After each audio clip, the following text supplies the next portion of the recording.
Bonjour à tous, ici Anissa. Bienvenue sur Outrospection, le podcast qui te sort de ta tête et qui t'ouvre aux autres. Si ce n'est pas déjà fait, je vous invite à vous abonner au podcast sur votre plateforme d'écoute préférée, y compris sur YouTube en son et en images. Et puis, je le répète souvent, mais si cet épisode vous plaît, n'hésitez pas à le partager avec un maximum de personnes, à votre réseau, à vos amis, à vos collègues. Le podcast reste un format assez difficile à découvrir spontanément, donc si vous aimez, n'hésitez pas à partager. Vous l'avez vu dans le titre, aujourd'hui on se retrouve pour parler des masques. Alors évidemment, pas des masques chirurgicaux ni les masques en tissu, ça je pense qu'on a eu notre dose, mais on va bel et bien parler des masques sociaux. Vous savez, ces masques qu'on revêt en société, que ce soit en ligne, au travail, avec nos proches ou bien de simples inconnus. Et cet épisode, il me tient particulièrement à cœur, car moi, j'ai pris conscience assez tardivement que j'étais encore prisonnière de certains de mes masques sociaux. Ce qui est difficile, en fait, c'est qu'on ne se rend pas toujours compte qu'on est en train de porter un masque. Parce que depuis notre plus jeune âge, on va nous apprendre à devenir des êtres sociaux respectueux des autres, à nous faire accepter, à être intégrés, et cela va s'intensifier en fonction de notre éducation, de nos fréquentations ou encore des événements de la vie.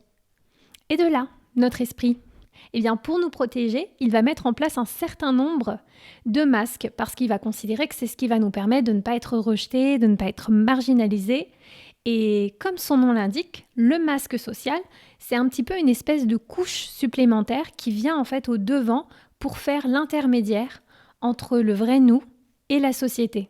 On n'a pas toujours conscience qu'on est en train de mettre en place un masque parce qu'en fait, en vrai, tout le monde porte un masque à un moment ou un autre en fonction des situations. Moi inclus, c'est d'ailleurs pour ça que je fais cet épisode. Et je pense qu'en fait, contrairement à ce qu'on pense, le masque peut nous limiter dans notre épanouissement personnel. Mais pour situer un petit peu, moi je dirais que les masques sont avant tout en fait une création de notre esprit pour nous faire nous sentir bien. C'est ce qui va nous permettre d'avoir l'impression d'être aimé, d'être validé, d'être respecté, admiré, ou encore d'avoir une certaine posture inaccessible, voire intouchable dans certains cas. Et pour moi, le masque, il est surtout là avant tout pour nous protéger. Et la plupart d'entre nous, on a beaucoup de mal à retirer nos masques parce qu'en fait, ça signifierait aussi s'exposer. S'exposer aux autres et risquer d'être vu pour ce que l'on est vraiment. Je pense qu'on a tous beaucoup d'appréhension concernant notre valeur personnelle, avec une estime de soi plus ou moins fragile, dépendant de notre enfance, de notre rapport aux autres, etc. Et c'est vrai que parfois, on grandit et on évolue avec la croyance qu'on n'est pas vraiment assez comme on est. Et je pense que naturellement, quand on porte un masque, on a le sentiment que c'est ce qui nous rend plus forts aux yeux des autres, que c'est ce qui nous permet de gagner en confiance, en assurance, en prestance, voire d'avoir l'ascendant sur certaines personnes ou dans certaines situations. Pourtant, ce qu'on ne réalise pas et ce qu'il y a de plus problématique dans cette situation, c'est ce rapport de dépendance qu'on entretient avec nos masques sociaux. En fait, on a généralement plus peur de faire tomber le masque que d'être dépendant de celui-ci. Et c'est vrai que c'est super intéressant de voir que derrière tous les masques qu'on va pouvoir arborer au cours de notre vie, que ce soit ce masque un peu de fonceur, bosseur, voilà, qui est hyper carriériste, qui va de l'avant, ou bien le masque de la personne qui est toujours positive, de bonne humeur, ou encore celui de la personne qui est prête à rendre service à la terre entière, qui dit toujours oui, ou encore celui du sauveur par excellence, qui est là pour toutes les causes désespérées. Eh bien, derrière tous ces masques se cache en réalité une peur. Évidemment, des peurs pour la plupart irrationnelles. On retrouve notamment la peur de l'échec, la peur du rejet, la peur de l'abandon. Mais plus que tout, derrière se cache la peur d'être vulnérable. Et je la connais bien, cette peur. C'est d'ailleurs aussi pour ça que j'avais enregistré il y a quelques mois un épisode sur le pouvoir de la vulnérabilité.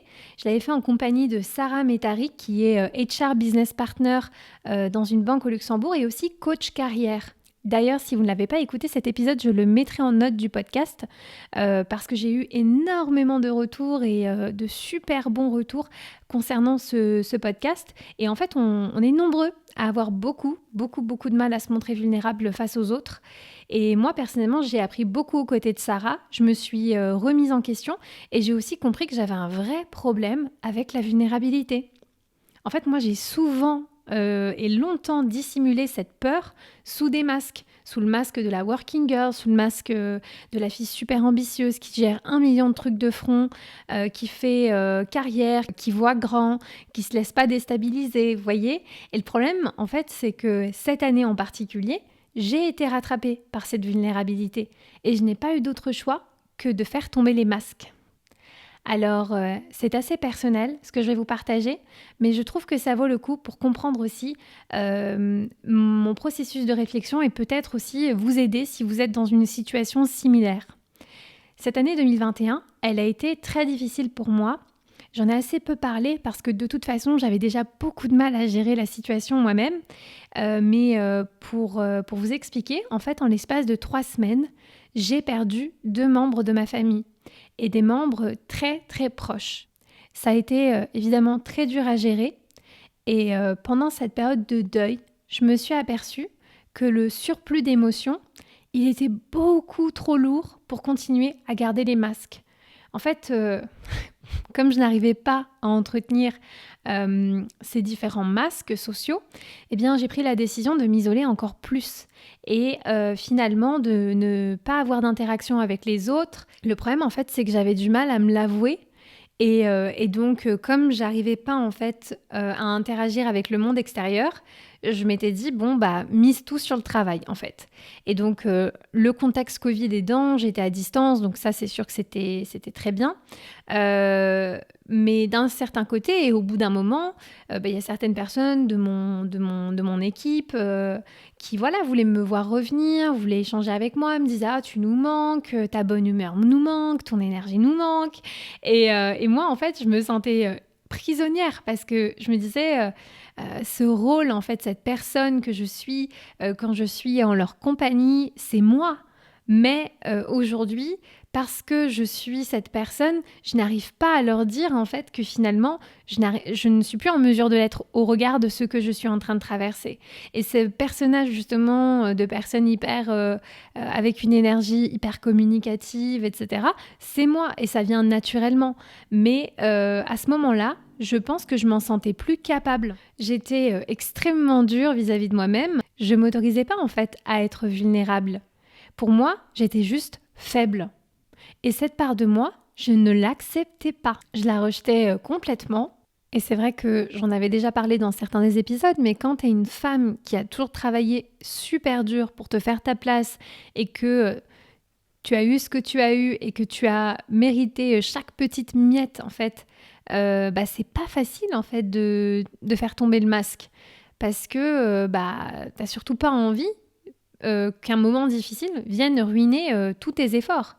En tant que femme, mais je pense qu'en tant qu'homme aussi, c'est très difficile de s'autoriser à être vulnérable et on a tendance à pas se pardonner en fait les moments difficiles. Et je pense en particulier pour les femmes parce qu'en fait, très souvent, inconsciemment, on craint aussi que cela puisse balayer de la main et complètement discréditer tous nos efforts et notre travail, voire même dans certains cas remettre en question nos compétences et notre légitimité. Donc en fait, c'est une guerre intérieure entre être vraiment soi et maintenir le masque et cette posture en fait de je gère, je suis compétente, je suis dans la force.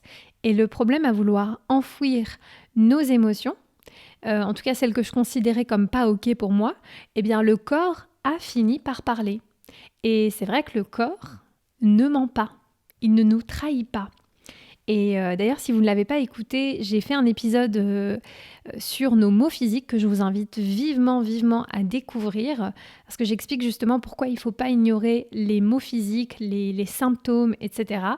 Et je vous mettrai le lien en description dans les notes du podcast, mais n'hésitez pas, comme ça vous pourrez faire le lien entre mes différents épisodes. Mais pour revenir sur le sujet, Vous savez, il y a énormément de personnes qui m'écrivent régulièrement pour me parler du fait qu'elles ont du mal à se détacher de leur masque social, et qu'elles ne savent pas vraiment par où commencer. Et c'est vrai que si vous écoutez peut-être ce podcast, vous vous dites que vous ne portez pas de masque social, mais c'est justement toute la particularité avec ces fameux masques, c'est qu'ils sont un petit peu vicieux. Comme je le disais en ouverture, ce sont des créations de notre esprit, donc ils ont cette faculté aussi de nous duper et de nous faire croire parfois que les choix qu'on fait sont nos choix à nous. Et en fait, on peut avoir tendance à penser que c'est nous qui sommes responsables, alors qu'en fait, on est surtout guidé par nos masques. Et ça se retrouve notamment parfois dans des rapports amoureux. Typiquement, si vous portez tout le temps votre masque du sauveur, parfois ça peut arriver qu'en amour, vous alliez vers justement des causes perdues, des personnes qui sont peut-être dans des détresses émotionnelles, parce qu'en fait, ça va venir parler à ce masque du sauveur. Même chose si vous êtes la personne qui aime toujours faire la fête et que vous portez ce masque au quotidien et que les gens autour de vous se disent « Oh, trop bien, cette personne est vraiment ultra fun », eh bien, vous allez forcément vous engager dans des rapports avec les gens autour de ce sujet. Ou même chose concernant nos choix d'entreprise ou nos choix de carrière. En fait, on peut pendant très longtemps être guidé par ça. Et ça arrive chez certaines personnes au bout de plusieurs mois, au bout de plusieurs années, de ressentir qu'il y a quelque chose qui cloche en fait.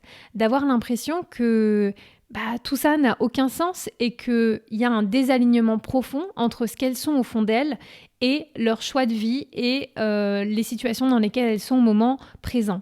Évidemment, je sais que lorsque l'on décide de s'écouter et d'écouter son vrai soi, ça reste quelque chose de très compliqué, ça ne va pas changer du jour au lendemain, mais c'est vrai que cette année, dans cette acceptation de cette part de vulnérabilité que j'avais en moi, je pensais sincèrement que ça allait m'affaiblir parce que je rejetais complètement, et en fait le fait de prendre en compte cette part de moi et de l'accepter pleinement, à mon sens, m'a redonné le pouvoir, en fait, m'a donné un sentiment de contrôle et finalement m'a permis, en fait, de reprendre les rênes de ma vie et de me dire, ok, il faut plus que tu te retrouves dans ces situations où tu peux pas affirmer qui tu es parce que tu es prisonnière de cette image que tu renvoies où tout doit toujours aller bien. Ça, c'est de la positivité toxique. Ce n'est pas toi, ce n'est pas ce que tu es, ce n'est pas ce que tu représentes. Et je pense que pour beaucoup de personnes, on s'enferme parfois et on n'ose plus en fait en sortir, que ce soit dans nos rapports avec les autres, au travail, dans nos amitiés, avec nos partenaires ou avec la famille. Je pense profondément que quand on accepte de prendre ce risque, eh bien, on prend aussi une opportunité de se reconnecter en fait. Évidemment, je sais que quand on décide de s'assumer et de s'écouter pleinement, on risque aussi de s'exposer à des critiques, à des remarques.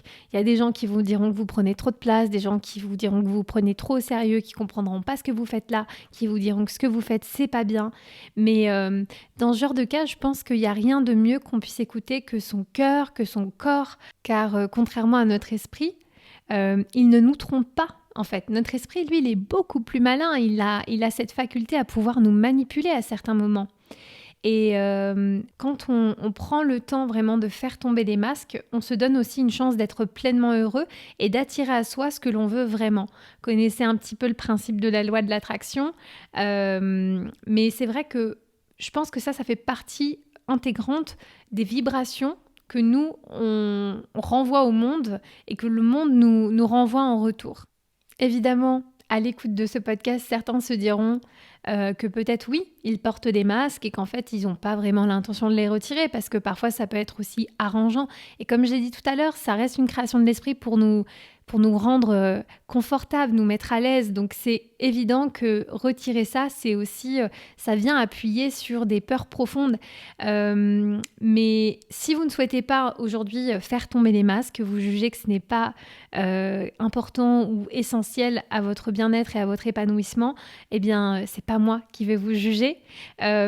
Souvent, ce que je dis, c'est que tant que l'inconfort du statu quo n'est pas supérieur à la peur du changement, justement à l'inconnu, au fait de ne pas savoir ce qui va se passer si je me montre vulnérable, eh bien, on ne change pas. Mais je pense qu'il est difficile de vivre sa vie pleinement si on n'accepte pas aussi de se détacher peu à peu de nos masques pour découvrir et devenir pleinement soi-même. Et puis c'est vrai qu'en étant soi-même, on se donne aussi une chance d'attirer les bonnes personnes à soi, les bonnes opportunités à soi. Si on est toujours dans une certaine posture, on ne peut pas garantir que ce qui nous arrive est vraiment ce dont on a besoin et correspond vraiment à qui on est. Voilà, j'espère en tout cas que vous aurez apprécié ce partage en toute simplicité et pour le coup en toute vulnérabilité. N'hésitez pas d'ailleurs à me dire si il est encore difficile pour vous de faire tomber les masques sociaux. Que ce soit en commentaire sous la vidéo si vous regardez sur YouTube ou bien en DM sur les réseaux sociaux.